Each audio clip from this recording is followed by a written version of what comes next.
জমি বিবাদের জেরে প্রতিবেশীদের হাতে শ্লীলতাহানির শিকার প্রতিবন্ধী গৃহবধূ ও মেয়ে। পরিবারের মহিলাদের শ্লীলতাহানি বাধা দিতে গেলে লোহার রড, বাঁশ ও ধারালো অস্ত্র দিয়ে হামলা দুষ্কৃতিকারীদের। পুরাতন মালদার শাহপুর বাজারপাড়া এলাকার ঘটনা এটি।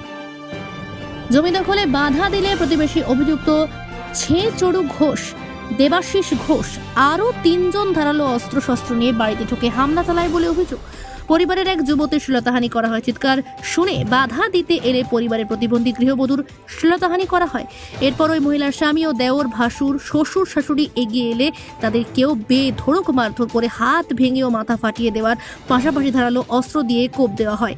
পরে মালদা থানায় অভিযোগ দায়ের করেন আক্রান্তরা। তবে তাদের অভিযোগ দীর্ঘক্ষণ থানায় বসিয়ে রেখে তারপর অভিযোগ নেওয়া হয়। তবে বাড়িঘর ভাঙচুর হওয়ার আতঙ্কে বাড়ি ফিরতে পারছেন না বলে দাবি ওই পরিবারের।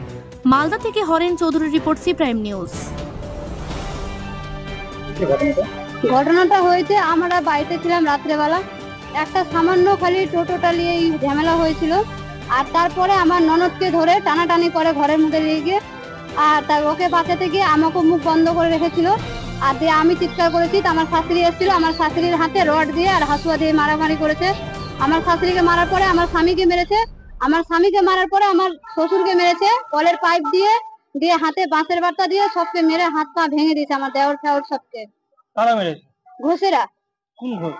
ঘোষ আছে একটা ওখানকারই, কিন্তু নামটা অত জানি না, কি নতুন এসছে, ওদের ব্যাপারে অত জানি না। 3 মাস হয়েছে এসে, আমরা তো কারোর সঙ্গে যোগাযোগ করি না, না কথা বলি পাড়াতে।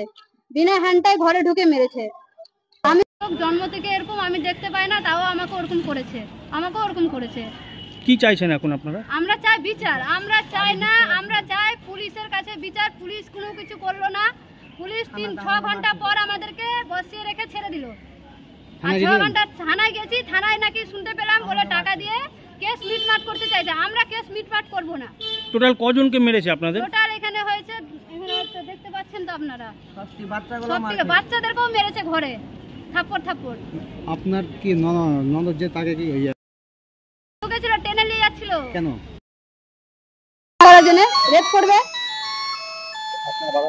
হ্যাঁ হ্যাঁ, আমাদেরকে লাঠি বাঁশ দিয়ে মেরেছে, এদেরকে লাঠি হাসুয়া দিয়ে মেরেছে।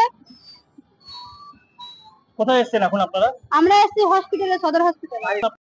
আমরা বাড়ি ঢুকতে পারছি না, ওরা বাড়ির আশেপাশেই আছে, বাড়ি ঘর ভাঙচুর করে দিয়েছে, টাকা পয়সা সব নিয়ে নিয়েছে। কি নাম আপনার? আমার হলো কাজল মন্ডল। জোরে বলো। আমি বাইরে দাঁড়িয়ে দেখছি যে জায়গা নিয়ে ঝগড়া হচ্ছিল। তারপরে দেখছি হাত ধরে ঘরে নিয়ে যাচ্ছিলো টেনে। তখন চিৎকার করি, বৌদি গেল বাঁচাতে, তখন বৌদিকে মারবে। আর কাকে মেরেছে? মাকে মেরেছে, সবাইকে মেরেছে বাড়ি। বাচ্চাগুলো কোথায়? এই বাচ্চাগুলোকে মেরেছে।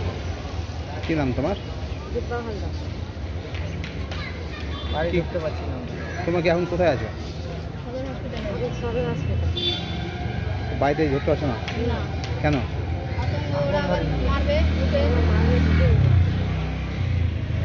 কি নাম বলো তোমার? দীপা হালদার।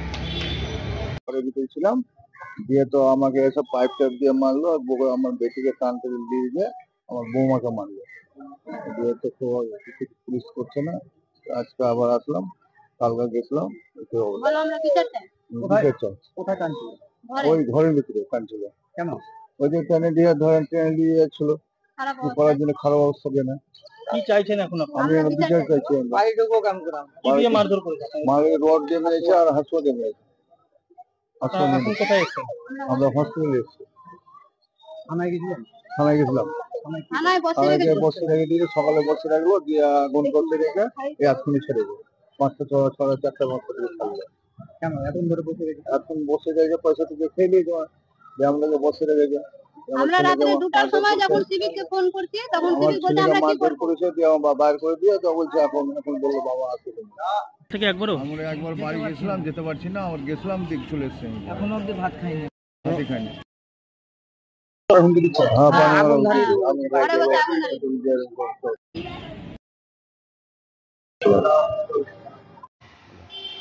আমরা এই ঘটনাটা শুনেছি, একটা টোটোকে নিয়ে এই ঝামেলাটার সূত্রপাত। আর আপনি যেটা বললেন মোদিপুর থেকে বা অন্য জায়গা থেকে কোনো লোকরা গিয়ে ওখানে গন্ডগোল করেছে, এটা আমার মনে হয় না ঠিক আর কি। ওখানকারই কিছু লোক আগে মোদিপুরে বাস করতেন, তাদের সাথে গন্ডগোল, এবং দুপক্ষই ইনজিওর হয়েছে বলে আমাদের কাছে তথ্য আছে। তবে পুলিশ ইন্টারোগেশন অলরেডি শুরু করে দিয়েছে। যারা accused they will be arrested very shortly. আপনারা রেস্ট অ্যাসিওর থাকুন। আমাদের ওলমালদা থানার ইনভেস্টিগেটিং টিম খুব সিরিয়াস এবং অত্যন্ত দক্ষ অফিসার্স রয়েছেন। তারা ইন্টারোগেশন করে যারাই অপরাধী হোক, যে রঙেই থাকুক, যে বর্ণের থাকুক, আসামির অ্যারেস্টেড হবে। কারণ বাংলাতে আইনের শাসন জারি আছে, কাজে আপনারা নিশ্চিন্তে থাকুন। আর বিজেপির কাজ তো খালি অভিযোগ করা। বিজেপি হচ্ছে অভিযোগ পার্টি। এরা না মানুষ জন্মালে থাকে, না মানুষ মারা গেলে থাকে, শুধুমাত্র সাংবাদিকদের সামনে বক্তব্য দেওয়াতে থাকে। কাজে ওদের অভিযোগকে কোনো উত্তর দেওয়ার প্রয়োজন আছে বলে আমরা মনে করি না। বললাম যে police already started the interrogation. পুলিশকে তো একটু টাইম দিতে হবে। আপনারা রেস্ট অ্যাসিওর থাকুন। অ্যাকর্ডিং টু ল যারা আসামি দে উইল বি প্যারালাইজড। যে আরেকটা অভিযোগ, সেটা তার পাশাপাশি বাড়িরই পরিবারের 5 জনকে হাসুয়া দিয়ে কোপানোর অভিযোগ। কিভাবে দেখছেন? পুলিশ অভিযোগ নিতে অস্বীকার করেন, পরে অভিযোগ নেন। পুলিশ অভিযোগ নিতে অস্বীকার করছে বলেই তো গোটা শহর জুড়ে, জেলা জুড়ে আর সমস্ত এইরকম নৈরাজ্য চলছে। যারা এই সমস্ত ঘটনা ঘটাচ্ছে, শ্লীলতাহানি করছে, বাড়িতে ঢুকে অত্যাচার করছে, তাদের তো দৃষ্টান্তমূলক কোনো শাস্তি নাই পশ্চিমবঙ্গে তথা মালদা জেলাতে।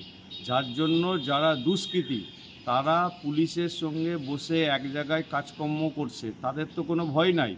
মানুষের মন থেকে যখন ভয় উঠে যাবে তখন তো দুষ্কৃতীরা শ্লীলতাহানি করবেই। বাড়িতে ঢুকে যাবে, বাড়ির মায়েদের, বোনেদের, বউদের ডেকে বের করবে, না যদি বেরায় তাদেরকে হাত পা ভেঙে দিবে। তার সিস্টেম চলেছে শাহাপুরে। পুলিশকে কঠোর হতে হবে। পুলিশকে যারা এইসব ঘটনা ঘটাবে তাদেরকে কঠোরমূলক যদি সিদ্ধান্ত না নেয়, শাস্তি না দেয়, তাহলে শ্লীলতাহানি বাড়তে থাকবে। তারই উদাহরণ শাহাপুরে ঘটেছে।